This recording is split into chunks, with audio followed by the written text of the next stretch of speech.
Bonjour à tous les abonnés des médias univers de Branham Info également. Vous êtes sur votre média de préférence. Nous sommes dans l'exercice qui consiste à trouver la lumière sur une question qui défraye la chronique à travers la planète Malachie 4. Il s'agit du mariage mixte annoncé ou thème abordé par le révérend pasteur Barouti Kasongo qui, dans sa citation, j'ai dit, William Branham croyait que le noir est inférieur au blond, d'où l'interdiction de voir les blonds ne pas se marier avec les noirs ou vice-versa. C'est là que l'homme de Dieu a très bien l'éclairci pour dire qu'il a apporté la corruption. La question se pose, est-ce un Éphésiens 4, un pasteur peut-il corriger les prophètes à la dimension de William Marion Branham? Est-ce une folie, orgueil ou l'humilité ou une vérité qu'aborde le pasteur Barouti Kasongo pour que nous avons la considération parce qu'il est un grand ancien, un homme dont les signes et les miracles n'ont pas à contester, cet homme qui a honoré les messages. Est-ce aujourd'hui le révérend pasteur Barouti Kasongo est en train d'éclipser, déglisser? Nous allons retrouver l'homme de Dieu, le révérend pasteur Ben Mutombo, qui doit apporter aussi les réponses à cette question qui continue à défrayer la chronique, je le disais tantôt. Révérend pasteur Ben, bonjour. Bonjour, cher journaliste Jean-Claude. Ça a été toujours un très grand plaisir de vous voir sur nos médias respectifs. Révérend, vous êtes sans savoir que le révérend Barouti a fait une sortie très commentée. Les réseaux sociaux sont déchaînés, mais où se trouve la lumière? D'entrée de chez Pasteur, lorsque vous avez suivi ça, qu'est-ce que vous êtes dit directement? Personnellement, vous savez, lorsque vous êtes assis, peut-être les enfants sont en train de jouer, des fois un enfant peut faire une déclaration qui fait que vous qui connaissez le sens de cette déclaration, vous pouvez dire, prenez cet enfant-là, mettez-le de côté. Mais les gens ne comprendront pas pourquoi vous faites ça, parce que vous comprenez le sens profond de la déclaration. Qu'est-ce que je veux dire par là? Un Éphésiens 4, un répétiteur de William Branham avoir l'audace de corriger la personne qu'il est en train de répéter, c'est peut-être l'homme de Dieu n'a pas pesé les termes, n'a pas pesé les mots, n'a pas considéré sa place dans la parole et considéré également la place de William Branham dans la parole pour savoir qui peut corriger qui. Ça, c'est évident. Mais quand on ne connaît pas la place de William Branham et qui est William Branham réellement, on peut se comparer à lui. On peut dire n'importe quoi, on peut les corriger comme on veut. Moi, ça m'a fait très mal, ça m'a dérangé, mais je me suis réservé de faire n'importe quelle déclaration avant de toucher la correction. Dire que je corrige William Branham.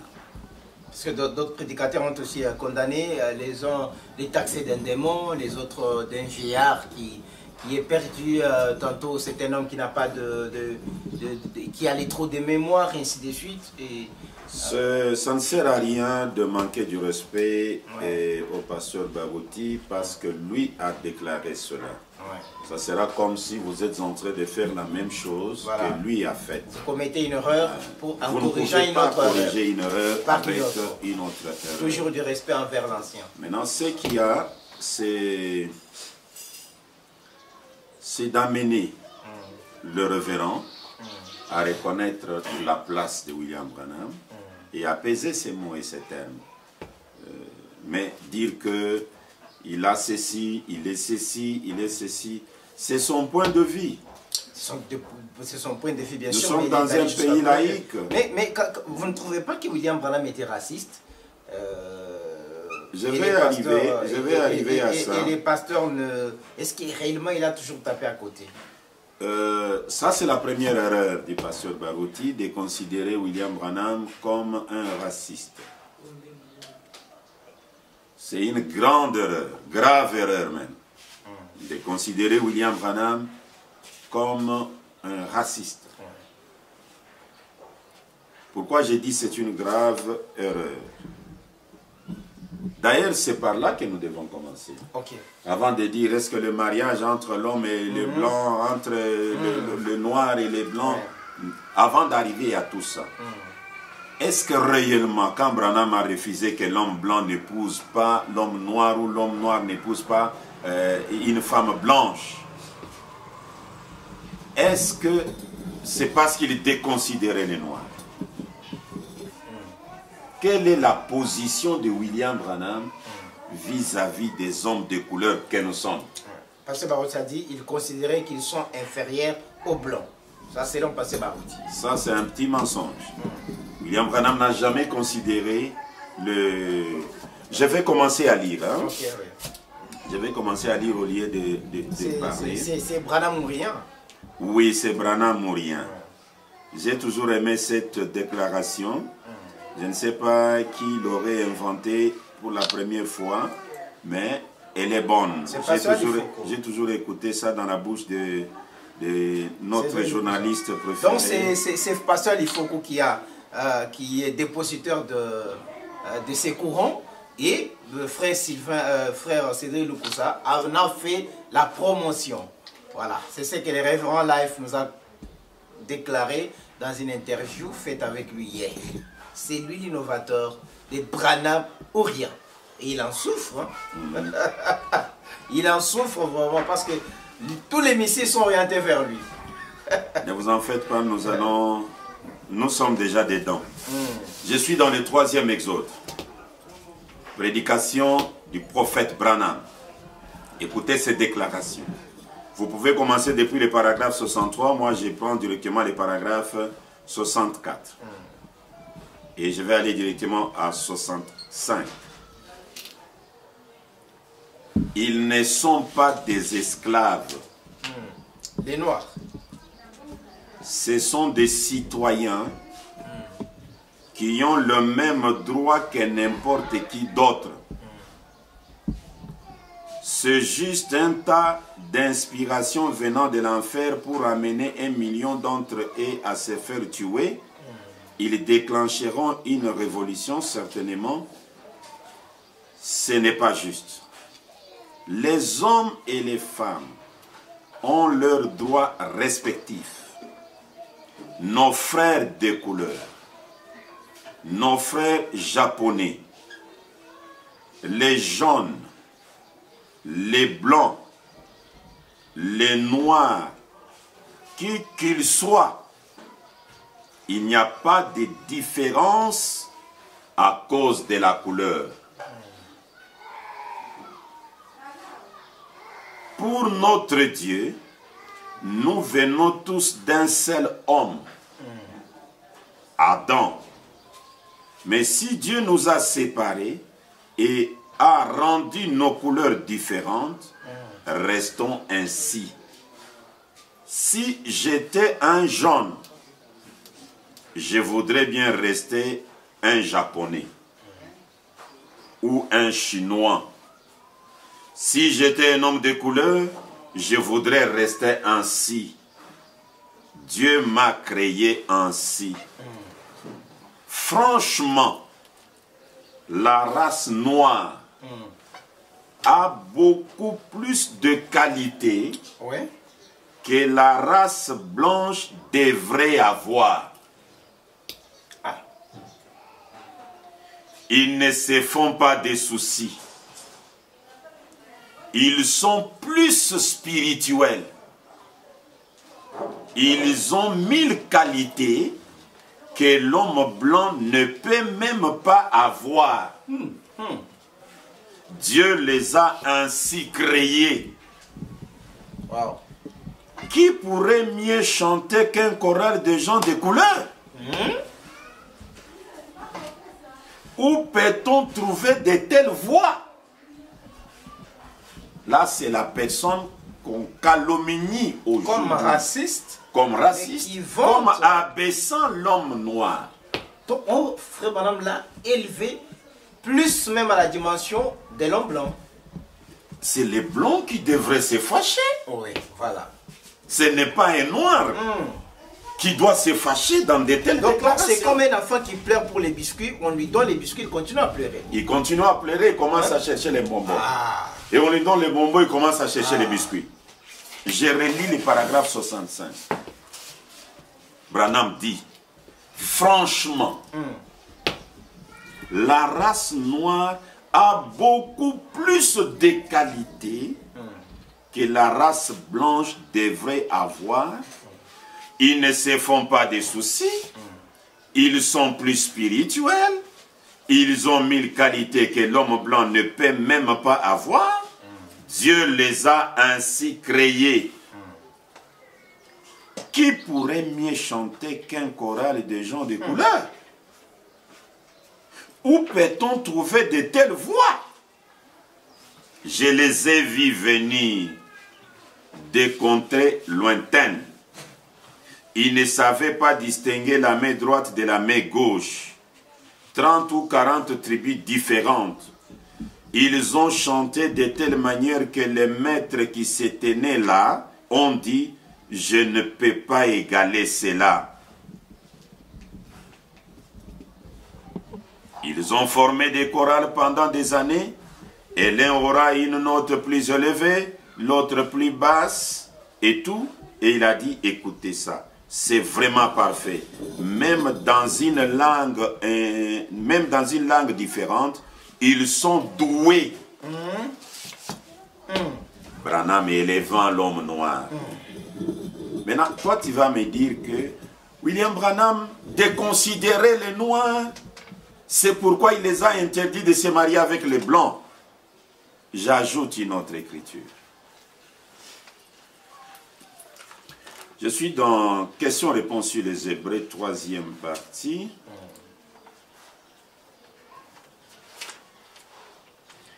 C'est une longue question, une longue réponse, mais je vais prendre juste l'essentiel.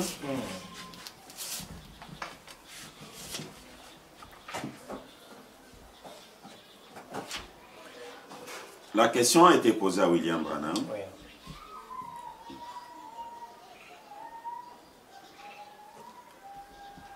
Quand Adam et Ève ont eu leurs enfants en Éden, maintenant regardez bien, c'est la question, c'est quelle question? Ça doit être la 30e question.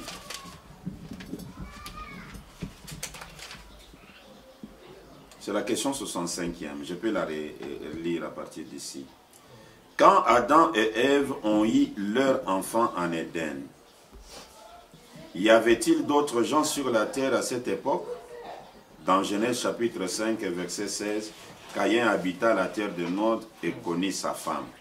Donc d'où venait la femme de Caïn et tout ça. Et c'est une question qui a toujours été posée au cours des âges. Si vous pouvez me la reposer dans une autre émission, je pourrais en parler.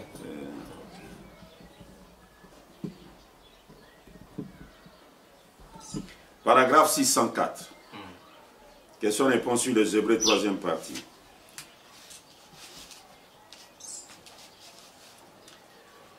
Et l'homme de couleur, il ne veut pas faire quelque chose qui modifie sa race ou sa couleur.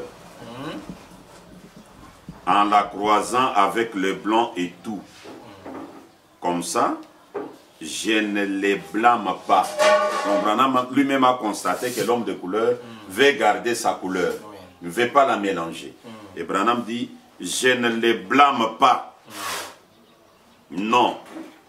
L'homme de couleur a des choses que l'homme blanc ne possède même pas. Tout à fait. Exactement. Et ça n'a jamais été l'intention de Dieu qu'il soit comme ça. Eh bien, regardez, l'homme de couleur, c'est un... Il a quelque chose dans son tempérament qu'on ne retrouve pas chez l'homme blanc. Il a un côté insouciant. Un côté fait confiance à Dieu et ne t'occupe pas du reste.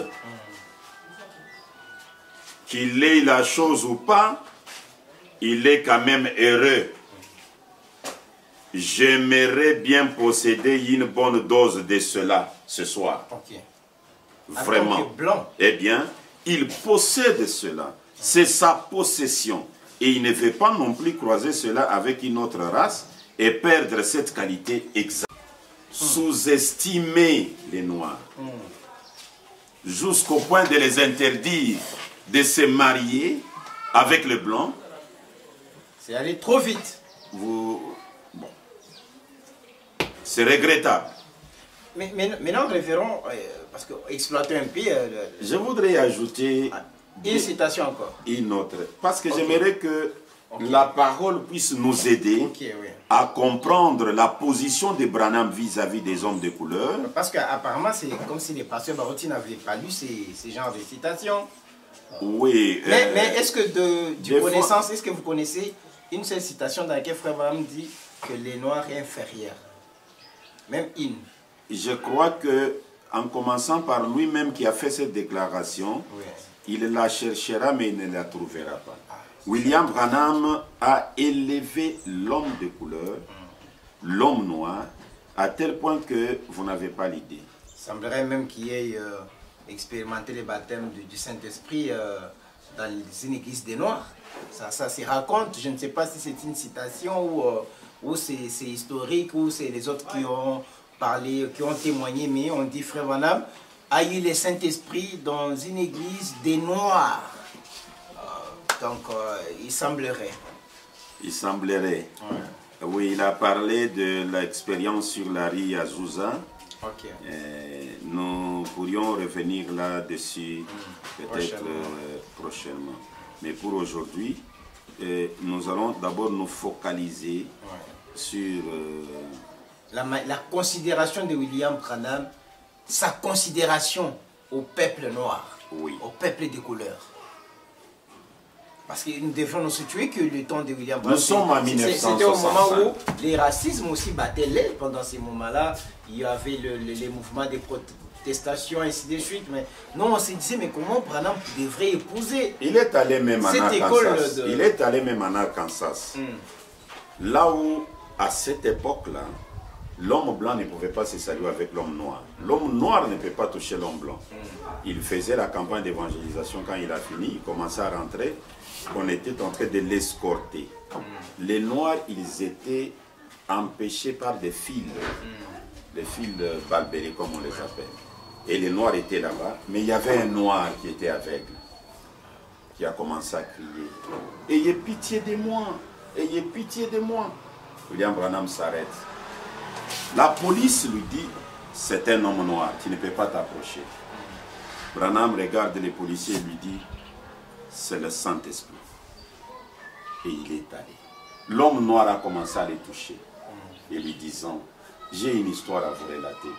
Ma mère, ma vieille mère qui est déjà décédée, ne m'a jamais menti. Ma vieille mère m'a dit, aujourd'hui dans un songe, elle m'a dit, va en Arkansas. Vous allez rencontrer quelqu'un du nom de Branham et il va prier pour toi. Ma vieille mère ne m'a jamais menti. Et William Branham a prié pour cet homme.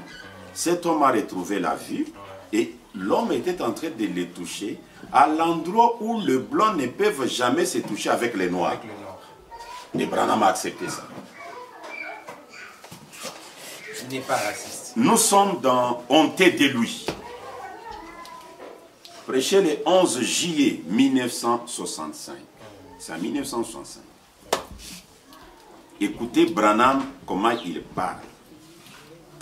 Paragraphe 19. Cela fait des années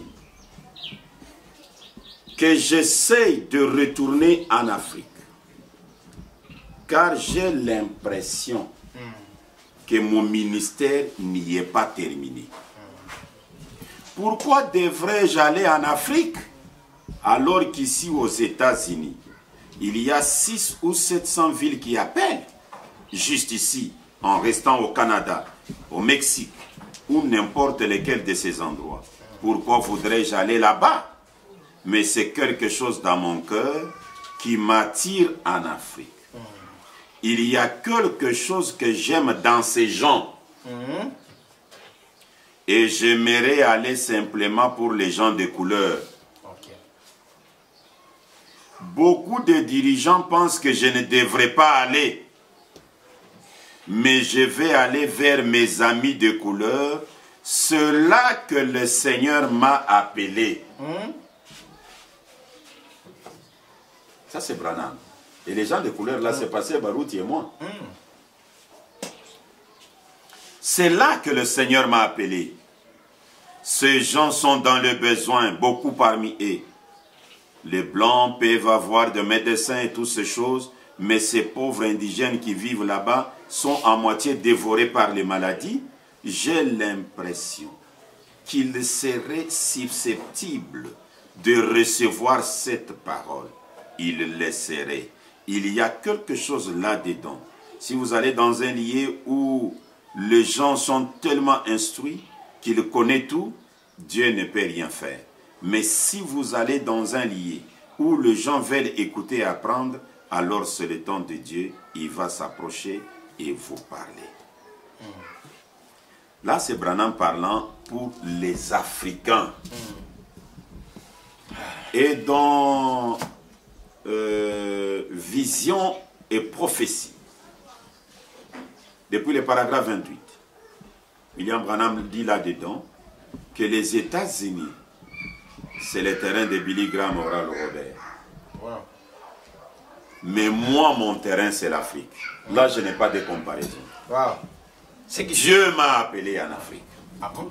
Mais un homme qui peut dire, il est aux États-Unis, lui-même américain, il dit, ici, ce n'est pas mon terrain. Mon terrain, c'est au Congo belge. Maintenant, l'homme du Congo belge lui dit, non, il est en train de nous sous-estimer. Mais pourquoi? Mais en fait, si ce n'est pas le racisme, le fait d'interdire aux gens de ne plus se marier, révérend, ayons quand même le courage de dire qu'il y a quelque chose qui ne va pas. Si tel est le cas, nous sommes comme les Blancs.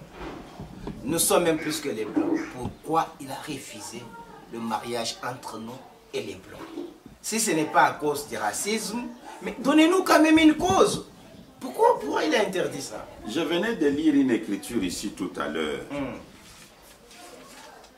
Dans question-réponse sur les Hébreux, 3e partie. Oui. Et ce que vous devez noter, je ne pense pas qu'aujourd'hui on va entrer en détail, comme j'ai toujours eu le respect de vous recevoir à tout moment. Nous allons entrer là-dedans prochainement. On souligne quand même que nous avons pris l'apôtre à pied levé, comme on dit en français. C'était subitement, à peine je lui dis, on parle sur ça et directement, on est parti. Alors, je prends le paragraphe 603. J'avais les 604 et 605. Je commence avec le paragraphe 603.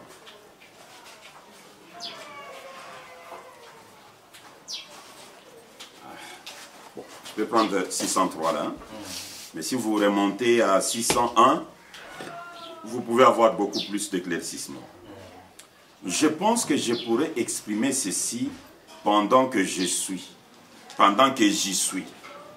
Les gens ici, maintenant, avec ces ségrégations et ces lois et tout qu'ils passent, je trouve ça ridicule. Ségrégation, loi de ceci et de cela. Branham dit, je trouve ça ridicule.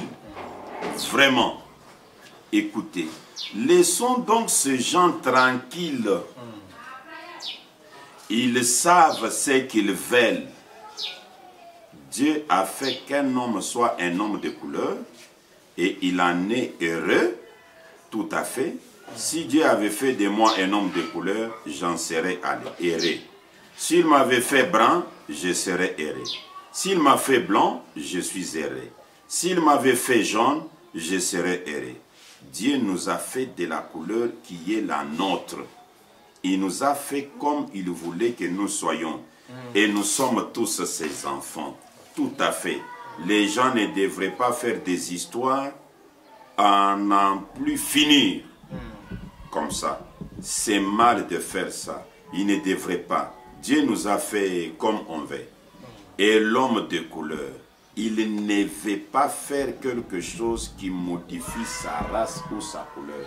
Vous comprenez d'abord qu'aux États-Unis, là, Branham parle des hommes de couleur qui ne voulaient pas faire ces mélanges. Donc, il savait avant que lui ne leur parle. Ça fait un caractère déjà.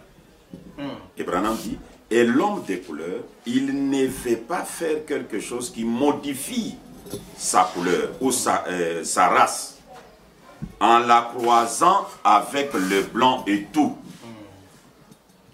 Je ne les blâme pas. Branham trouve les hommes de couleur aux États-Unis qui interdisent à leurs enfants, n'épousez pas les blancs, gardons notre race, gardons notre couleur. Vraiment. Branham dit, je ne les blâme pas. Mais malheureusement, on blâme Branham aujourd'hui par celui qui lit son message, qui a fait un nom avec son message. Ah, c'est lui qui a pris la relève de prophète Branham. Mais vous prenez la relève de quelqu'un que vous détruisez. Est-ce qu'on peut dire... Commencez par protéger la personne que vous allez remplacer. Ne les détruisez pas. Donc, si on veut comprendre, frère Branham ne voulait pas hybridation. Et c'est ce qui a peut-être échappé au pasteur Barouti. Je vous ai dit que le problème du mariage, pour entrer maintenant dans le mariage mixte, dans le mariage entre des races et consorts, je vais vous recevoir encore pour que nous puissions parler là-dessus. Profondément. Mais vous devez savoir que dans l'enseignement du prophète Branham, surtout dans le domaine du mariage, il n'a jamais fait une loi.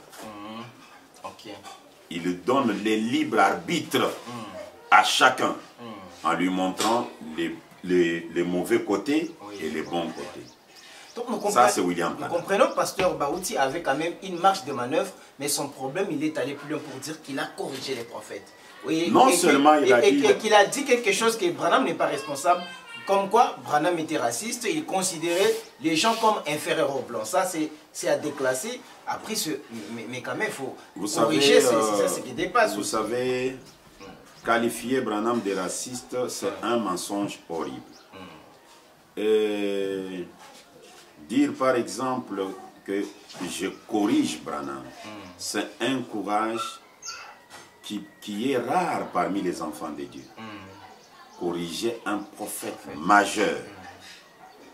Quand bien même tous les prédicateurs ici, chacun dans sa vision, l'autre peut dire, lui aussi a corrigé Branham. Branham n'a pas dit ça, mais lui dit ça. Mais vous ne trouverez pas ces prédicateurs-là avoir le courage de dire ce que j'ai dit ici, je corrige Branham. Chacun peut avoir sa compréhension. Mais il va vous dire ce que j'ai dit ici, c'est ce que Branham a dit. Voilà, et pourtant, il est peut-être à côté. Voilà, c'est ça la nuance. Mais avoir l'audace de corriger Branham, publiquement, ça, ce sont les œuvres de l'enfer. Ça, ce ne sont pas les œuvres des enfants de Dieu. Et ce que nous pouvons demander à notre papa ancien, c'est de revoir ces déclarations. Il est si grand, il peut descendre aussi pour arranger, demander seulement pardon à la famille Malachika. Il ne va rien perdre. Il ne perdra rien. Il en sortira grand. Ouais, je crois que la vidéo, arrivera à l'évêque Barouti Kasson. Je dois faire tout pour que cette vidéo vous arrive où vous êtes. Il est encore temps. La Pinte Malachika est très choqué. Le mot du message est très choqué. Vous avez quand même le droit de faire quelque chose. Vraiment, Ben, ça a été un plaisir de vous... Et je vous invite encore prochainement. J'ai vu encore sur les réseaux sociaux. Auparavant, je voyais Branham ou rien. Ouais. Maintenant, je vis encore Jésus-Christ ou rien. Ouais. Ah, mais venez quand même qu'on parle de Jésus-Christ ou rien. C'est un combat que... Pour que nous puissions voir, est-ce que c'est une déclaration scripturaire ou anti-scripturaire au jour d'aujourd'hui. Parce qu'on taxe la branche qui dit Branham ou rien, les taxes des idolâtres, ainsi de suite. Des frères de Branham, ainsi de suite. Je crois qu'on reviendra. Je voudrais qu'on en parle. Mais pour aujourd'hui, nous arrêtons ici. Merci beaucoup. Merci. À Ben Priant qui était derrière la caméra. Jean-Claude Chimbombo était à la présentation. On recevait pour vous les missionnaires africains, l'apôtre Ben Mutombo. Que Dieu vous bénisse. À la prochaine occasion.